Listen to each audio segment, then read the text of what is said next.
حديث كان شن طبنات عن عبد الله بن عمرو بن العاص رضي الله تعالى عنهما الله كرها للنقضاء سيو أبيسه قال وحوير صحابي كان جاء وحا إماد رجل نين إلى النبي صلى الله عليه وسلم النبي صلى الله عليه وسلم أيو إمادي فاستأذنه مركز وحو ويدستي إذن بالجهاد جهاد كيو إذن ويدستي وحوير رسولك إلهيو إنان كل جهاد يا روا إنان جهاد كان هذا روا إيه فسح فقال وحوير النبي صلى الله عليه وسلم أحي من نوليهين والداك لبضاد والد مي نوليهين قال وحوير نعم ها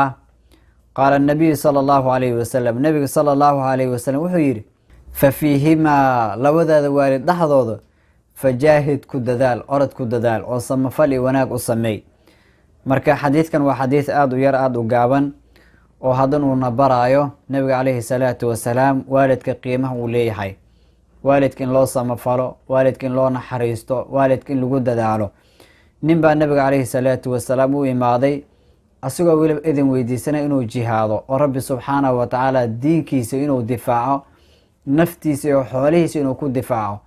waana camal aada u weyn weeye qofka inuu diinka rabbi subxaanahu wa tacaala uu difaaco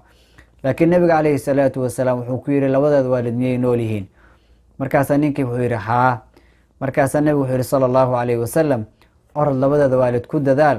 oo u samafal baari u noqo ayagu ku dadaal orod marka waxaa laga qaadanaya waalidiinta in loo naxariisto in loo samafalo in lagu dadaalo baari loo noqdo wey qofka hadduu rabo inuu yani meel sar uu ka gaaro diinta